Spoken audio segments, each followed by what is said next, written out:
Welcome to the Market Alert for Thursday, the 16th of February 2017. So yesterday we had Yellen speaking again, and the signal here at 15:40 is during that time when she was actually speaking. And you can see the market moving higher on this. As I said, it's a buyer's market at the moment. The lunacy continues, and then later on in the evening we had another buyer signal which moved up and eventually got to the scalp, which you'll see just there, just after.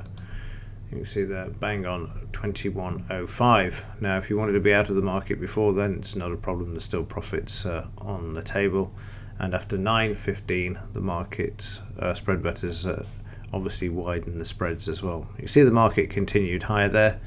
We went to 20,650 as we went into the overnight session there. If you look in the daily chart, you can see there 20,651, and the lunacy continues. The market's going up on fresh air.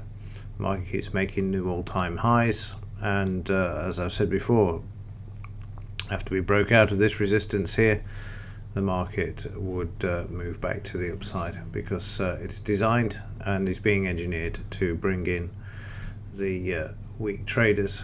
Just before we look at that in more detail, news today, we've got housing permits or housing starts, Philly Fed manufacturing, but this is all out at 1:30, nothing out at 3 p.m.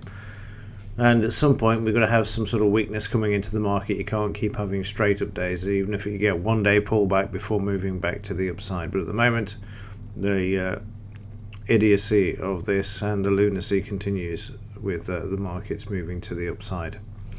If we have a look at this in a bit more detail, you can see on this chart here that we keep putting in these new highs, and the market just keeps taking out the previous day's high. There's not really as much volume, and again, you're always better off looking in the weekly chart to see this. And you can see here we're 3 days in and there's no volume. We've had a lot of volume where the big guns have been getting out of the market, and I've said this before, this market now is designed to pull people into the market, draw them in, take the money off them, and no doubt they're going to be the majority Trump voters as well. Now if we look a bit closer, there's a news item here. It says, here is the catalyst for the market's inexplicable surge, a 17 billion trade gone wrong. I'm worried that this stock market melt-up move is extraordinarily mechanical right now. Almost entirely the aforementioned forced covering, that's mean covering short positions, not high conviction, induced buying, and maybe sending a full signal which potentially dragging in new buying on the breakout to new highs. This could lead to a scenario where the market can collapse under its own weight. This is what I've been talking about since the market broke out of the sideways pattern. That's exactly what you're seeing there. You get this situation where the market just keeps moving up and moving up. We saw it in 1999 with the .com, and we've seen it before with other markets as well, whether it's been coffee, oil, 73% drop in oil prices during 2014. This is something that always happens in the end. Yes, it can keep going up, there's no doubts about that. That's what they want at the moment.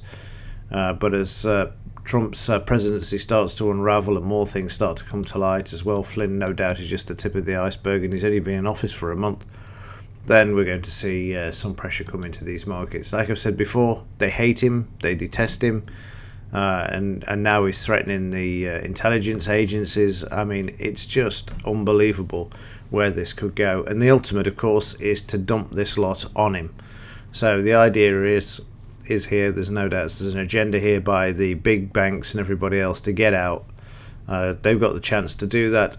He's not going to drain the swamp, he's going to just dump everybody into the swamp as far as investors are concerned once this thing starts to unravel. There's no doubts about that. And also, there was another article as well. Trump utters the magic word again, and the Dow surges above 20,600 despite the VIX spike. Now, the VIX spike bit is very interesting because if we look at the implied volatility, this has actually gone up from yesterday's 851 to 931. Even though the market put in a new high yesterday, up over 100 points, the VIX and also the implied has moved higher, and this is something that I spoke about on Tuesday. The market reverted to normal yesterday after Yellen spoke on Tuesday afternoon, but now there is some concern and worry, and this is why you're seeing the VIX and also the implied volatility starting to move to the upside here, because this is just not normal what you're seeing in the charts at the moment in these moves to the upside. Like I say, we've had about 6 or 7 days to the upside. Let's just have a quick look. It started here 1, 2, 3, 4, 5 straight days up, and that means that we're going to have a day when the market's moving back down. It's got to be some sort of profit taking, and if not, then the sanity will just or rather insanity will continue. We'll see prices moving to the upside. It's certainly going to be interesting. There's no ceiling in this market, but as I said before, we can measure the momentum once it does break to the downside like we did here, and then we'll be able to take a view on what's happening as far as being able to get into the downside when it does see a major correction. Right, that's it for today. As ever, thanks for watching. I shall see you in the next one.